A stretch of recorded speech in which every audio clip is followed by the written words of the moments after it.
Ángela Gracián presentou no Centro Cultural Lustre Rivas o seu novo libro Honórate a Casa das Palabras Gardadas, unha obra infantil que aborda a igualdade, a defensa dos animais e o poder das palabras. O Centro Cultural Lustre Rivas foi o escenario da presentación do novo libro de Ángela Gracián, Honorata e a Casa das Palabras Gardadas, unha obra destinada á literatura infantil e juvenil que aborda temas como a defensa dos animais, a igualdade de xénero e a importancia da palabra. Hai algún personaxe que, polo feito de ser muller ou ser unha femia, considera que non pode facer determinadas cousas, teria que ser ele como home que é ou como macho que é o responsable de levar, por exemplo, o timón da goleta que dirixen, co cal vese tamén aí a temática da igualdade de xénero. É dicir, defensa dos animais, igualdade de xénero son temáticas que están presentes nesta obra. A autora explicou que o seu novo libro xurdiu despois dunha experiencia persoal, cando un neno preguntou que era un libro, algo que inspirou a crear unha obra que transmitise a importancia da lectura nas novas xeracións. Ese rapaz dixolle, ves? Dixolle ao pequeno, ves? Aquí hai moitos libros, tiñas que empezar por ler algún que non lees nada. Entón ele dixo, pero que é un libro?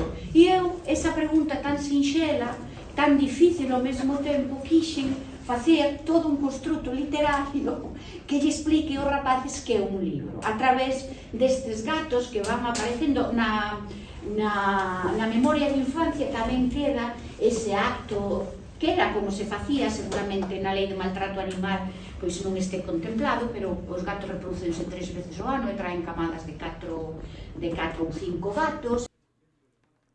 En Honorata e a Casa das Palabras Gardadas, Gracián presenta a unha gata e aos seus amigos felinos nunha aventura que invita aos lectores a loitar polos seus soños e a respetar as diferenzas. A escritora tamén subliñou que o seu libro recolle influencias históricas e culturais que enriquecerán a comprensión do público. Aquí hai moitos personaxes, cada personaxe tamén representa un valor, pois a non guerra ou digamos a aposta pola paz, no caso de Napoleón, a pasión pola historia, que dicíades antes María e máis Antonio que lle transmitiu a pasión pola historia a través do personaxe desa gata que ven dende o Renacemento e que dialoga co cadro de Leonardo da Vinci que a pintan la dama con l'ermelino, que a pintan con un furón.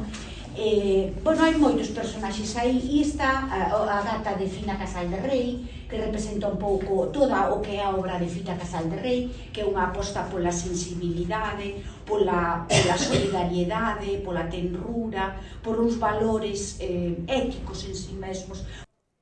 Coa colaboración do selo portugués 30 por unha liña, que apostou por esta obra, o libro de Ángela Gracián verá a luz tras ser rexeitada por varias editoriais. Un paso importante na carreira de Ángela Gracián, que destaca tamén pola súa aposta por conectar a literatura galega e portuguesa.